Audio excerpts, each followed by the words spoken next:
this business plan is not going to be like any other business plan. This is going to be the 6-figure, 7-figure business plan. If you want to make 6-7 figures in your second and third year, fourth year of being in business, you've come to the right place.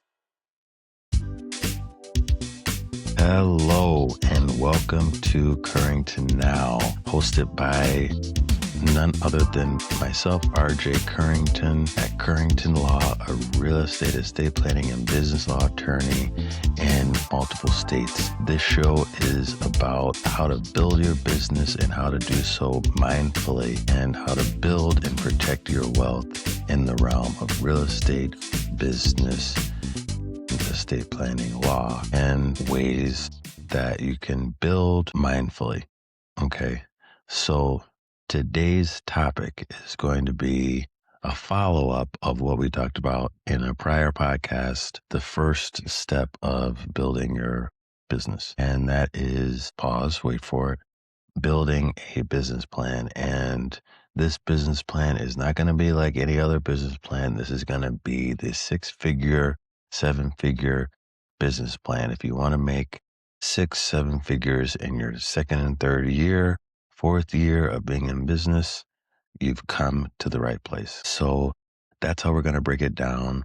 But before we get started, wow, I'm in Miami right now, post the Indiana-Miami NCAA football game. And my goodness, I did not see the game, but I heard good things from my Hoosiers. I am admittedly a Hoosier by just, growing up, but I find myself in Miami. And so there was a little bit of divided loyalty between the two teams, and my Chicago Bears were playing and fell. But it's okay. It was a great season, and we love that for the city. It's phenomenal to be a part of these multiple states. The multiple states are really something that excites me, to be able to travel and things like that. But that was not how we started. And we'll talk a little bit about that, because the business plan is ever changing, and it was not in the business plan at the outset. It kind of was in my mind, but it was not written down. But we're here. But back to the Indiana-Miami. Whenever I think of Indiana, I think of like Rudy, like, I don't know, I might be dating myself, but I think of just, Rudy, and how incredible of a character that was. I think that was like Notre Dame, right? Hit me in the comments if I'm right or wrong, if that was Notre Dame. I think it was. But if you also think of that character when you think of Indiana, like, at all, shout out me, let me know. But let's get down to it. Okay, enough's enough. Let's get to it. So stay to the end. We're going to have 5 of these steps, 4 or 5 of these steps, and we'll have, I always over deliver, so be ready for more. But these 5 steps you're going to really want to follow if you want to get to that 6-figure, 7-figure point in 2, 3, 4 years of being in business. And this is for any business. My business was law, obviously, and we were able to make that jump quickly. First and foremost, all right, the business plan has to have the product. Like, what are you serving? What are you providing? And when you're doing this business plan, some people say, oh, why do I have to do this? But I really think it's important to have this business plan, because it's not necessarily like the business plan itself, but it's the process of writing it and making it. It gets you thinking. It gets you in the mindset of, I'm starting a business. And honestly, it could get you into the direction, or to the decision that, hey, this isn't it for me. And so I think it's really important to have this business plan for mindfulness purposes, and to just get your head in the right space. The first thing, like I said, you want to figure out your product or service, okay? And if there's a need for it.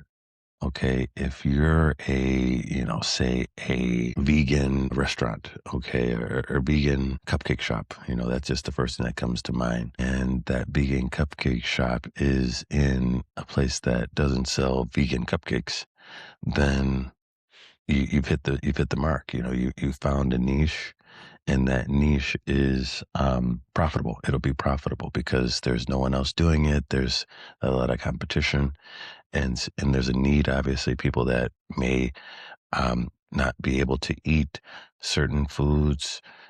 So having that vegan cupcake shop, you have that dessert, you can instantly become profitable. Okay, and we can stick with that topic, but it applies to so many different ones. But if you're in this shop, it may not work if you're in a densely populated area with many other vegan cupcake shops. It's going to be tough breaking in. Not to say that you can't do it. I'm not discouraging anyone from trying to beat out the behemoths and the larger companies that are established, but it's going to be tough. Okay. So pick out your niche and your value add, your product, your service, and make it make sense. Make it make sense, and try not to make it like everything all encompassing, but really try to focus on a niche. And with that comes the second thing. And even before the second thing, with the product and service too, you really want to make sure that you're specific in what you're offering. Okay, because that offering is going to be your pitch. Okay, that's going to be what they call it the elevator pitch. But if you have a Shark Tank that's in the elevator with you, and you need to pitch them, and they're like willing and listening, and they're there. They're like, okay, talk to me. What do you have? You have to be able to articulate what it is that you're providing. What's the product?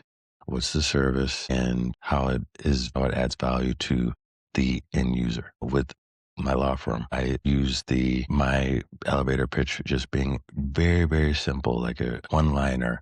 I'm a real estate and estate planning attorney, a wealth lawyer who assists in making the transactional law as simple as possible for buyers and sellers of real estate, protecting their real estate, their business, and their estate with a comprehensive estate plan and comprehensive service that is affordable and streamlined and easy. Easy enough, that's like just right off the top of the head, but that's what I do. That's essentially what I do. And, part of that is what I'm adding now is not only do I have those services, but now I have them in these multiple states. So, have that and live by that. Have your services and products. So the second thing here, you want to have um your financials. Okay, you want to have your budget in place. How much is it going to cost?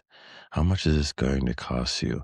And people don't often like consider this because um you just want to get started right away, but you have to consider the cost. And this is where some people like stop right here because it's like it doesn't make sense.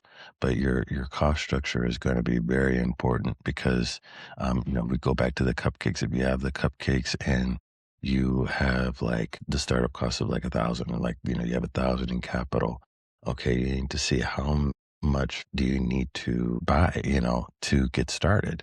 Okay, you have to start your LLC or the entity structure. Okay, that's like with the state, that's maybe $200 or so. Okay, you have to get your stand, you have to get your space, if you're selling them online, you have to set up your website, what's that going to cost? The cost of production, how much is that going to be? Marketing, how much is that going to be? How much is the just setting up different accounts? At this point, you could even think of who am I going to bring in? Okay, that could help me staff, things like that. Chefs, if you're not the chef, how much you had to pay the chef? I mean, you might be out of that 1,000 already. And then like the financials is how many do I have to make or have to sell to become profitable? And that's like really, really it. Even with the service, like how many clients I have to be profitable.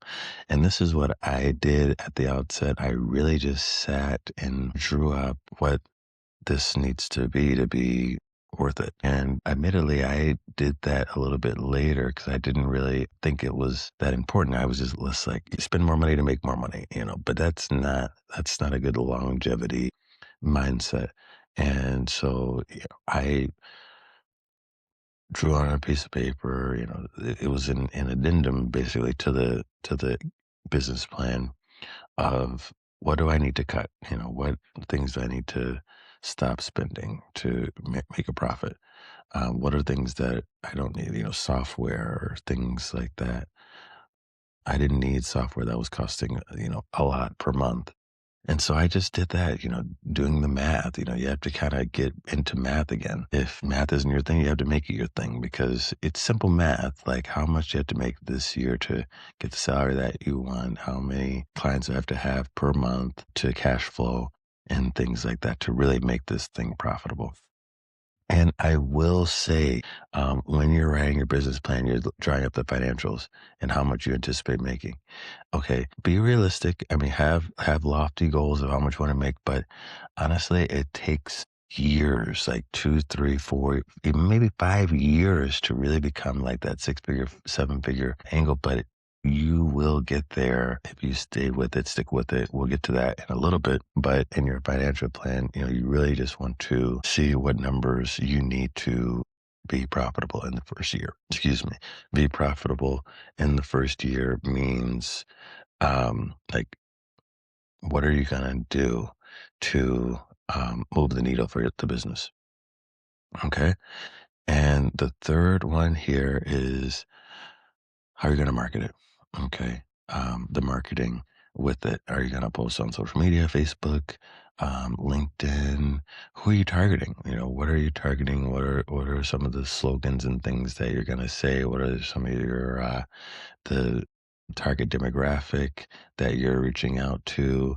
How are you going to sell it? And the marketing piece is one of my favorite pieces because it's really different than just like your advertising. It's like the branding of this.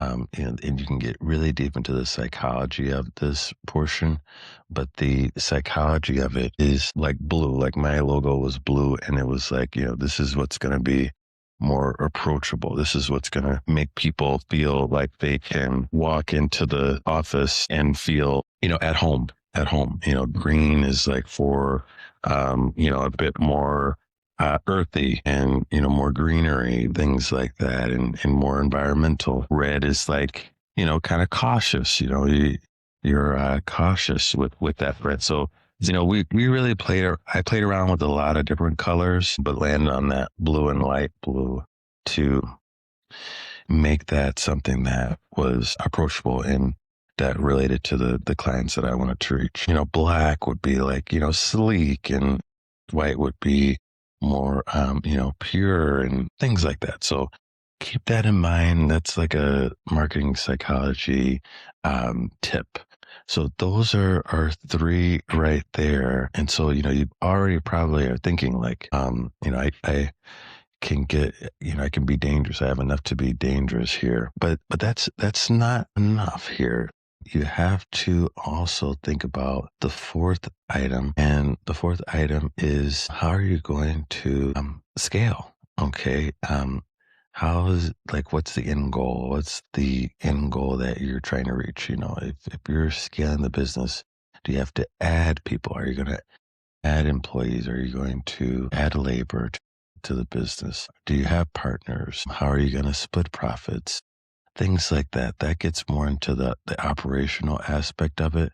But that's something to keep in mind is especially if you have partners, how are we going to split profits? Who's doing what? If I am really good at one thing and my partner's good at another thing, we need to know that. We need to know that. And you don't want to have a partner who is like just like you. Yes, you all will have fun, but what's going to get done? So for me, my business didn't really require any partners, but I definitely had support from family and friends. And I just spoke about it with them, spoke about operations with them to really get my mind running, determining what makes sense. And oftentimes like talking about it with colleagues or with family members and loved ones and spouses, things like that. It really helps you really conceptualize the idea and solidify it into an actual tangible thing, a tangible business.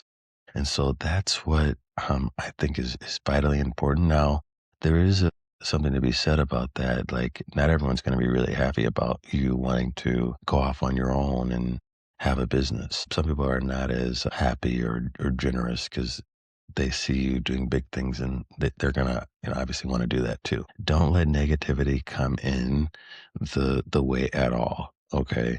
Um, there are going to be people that are going to want to discourage you. Okay, and say that, hey, that's a terrible idea. That's never going to happen. But you can't listen to them. Okay. You cannot listen to them because they are haters. Okay. Simply put, they're haters, and you want to be around people that are uplifting, that are telling you that you can do it. Okay. But also being realistic as well. Okay. So you really want to make sure you know how to scale and how to operate the business in a way that is effective. And with that also is systems. Okay. With that operations is systems. So systems are going to save the day. Okay. And you want to have those systems in place, like distribution, in the cupcake example, like what's the way that I'm going to deliver it? Am I going to add delivery? Am I going to deliver these cupcakes, or is it just going to be brick and mortar? Some of the times, you can even have an add-on service, like, hey, I have not only vegan cupcakes, but I have coffee as well, and matcha. Love a good matcha. Who doesn't love matcha nowadays? Like, matcha is pretty good. I have it from time to time. I'm an Americano guy, but matcha is sometimes a preferred drink of choice, especially when it's hot. A nice iced matcha, maybe even some strawberry seed, things like that, strawberry matcha, and, really working within what you find is best for you, okay, to beat out the competition.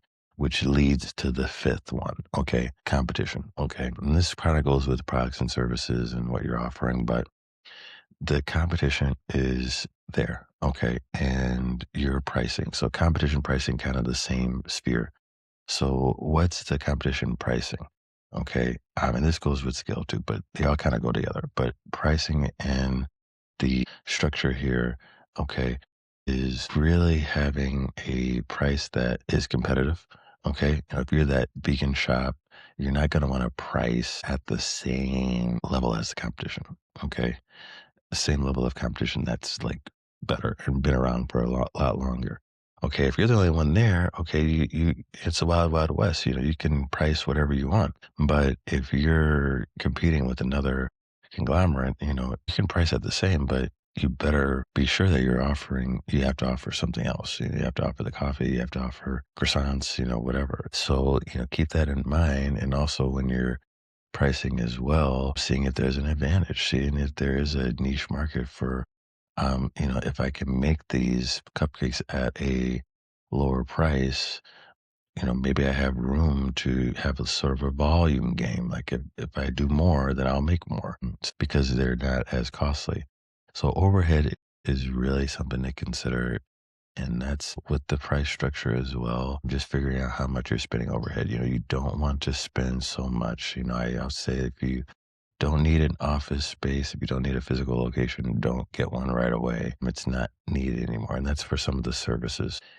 And, but sometimes you are going to need a space. And there are a lot of ways to, focus on financing and things like that with loans and other, investors and things they had to bring in. You can always do that, having a nice pitch uh, of your product or of your business. But we're just talking about pricing. So price appropriately, price affordably at the beginning. Be a disruptor, don't be afraid to be the disruptor. Okay. And we're just about wrapping up now, but here's another tip that I really wanted to just save for last. And we talked about it just a little bit, but you have to have the mindset to win. Okay. That first year is going to be difficult. Okay. Extremely difficult because you're like figuring everything out. Okay. It is very rare that you find like a lot of success the first year. Okay.